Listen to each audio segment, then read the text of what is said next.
काही दिवसापासून राज्यात तापमानाचा पारा प्रचंड वाढला असून सूर्य अक्षरशः आग ओकते. तापमान 40 पार गेले असून याचा मोठा फटका टोमॅटोच्या पिकाला बसतो. मी सध्या टोमॅटोच्या शेतात आलेलो. आपण या ठिकाणी जर पाहिली तर शेतकऱ्यांनी मोठ्या मेहनतीने शेतात घाम गाळून काबाड कष्ट करून ही टोमॅटोची बाग उभी केली होती आणि त्यात आता मोठ्या प्रमाणात तापमान वाढल्याने या टोमॅटोवरती खरं तर आता चट्टे पडलेले आहेत. उष्णतेने मोठा फटका बसतोय. तर दुसरीकडे शेतात काम करण्यासाठी सुद्धा मजूर मिळत नाही. त्यामुळे परिणामी सध्या शेतकऱ्यांना याचा केलेला खर्च निघतो का नाही अशी परिस्थिती आहे. काय परिस्थिती आहे सध्या? किती रुपये किलो टोमॅटो जात आहे? परिस्थिती आता कसं आहे, 200 ते 250 रुपये कॅरेट जाते आणि बाईला मजुरी झाली 600.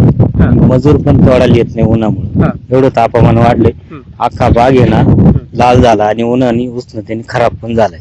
मजूरही भेटत नाही आणि ती खर्च कमीच कमी आतापर्यंत लाख ते 1.25 लाख रुपये खर्च आला ह्या बागाला आणि ते खर्च पण वसूल होत नाही उष्णतेमुळं. मजूर भेटत नाही, उन्हामुळे फळ पण लाल होऊन चाललं, खराब होऊन चट्टा पडायला लागला.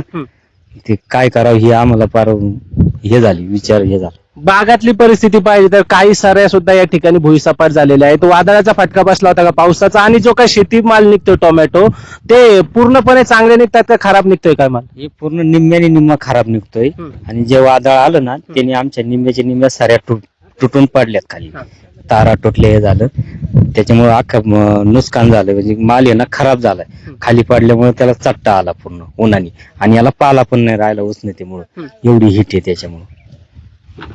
शेतकऱ्यांनी मोठ्या मेहनतीने शेतात घाम गाळून ही टोमॅटोची बाग उभी केली, मात्र वाढत्या तापमानाचा मोठा फटका बसतो. तर दुसरीकडे अवकाळी पावसामुळे टोमॅटोच्या काही बागातील हे होतं, टोमॅटोच्या उभे केलेला बाग तर सुद्धा मोठ्या प्रमाणात या ठिकाणी तारा तुटून काही झाडे भुईसपाट झालेली आहेत. तर दुसरीकडे या वाढत्या तापमानामुळे टोमॅटोला चट्टे येऊन निम्म्याला निम्मा माल खराब निघतो. त्यामुळे केलेलाही खर्चही निघत नसल्याने शेतकऱ्यांच्या खर्चात चिंता या उष्णतेने वाढवलेली परिस्थिती सध्या पुणे जिल्ह्यात पाहायला मिळत आहे. हेमंत चापुडे, झी मीडिया, शिरूर, पुणे.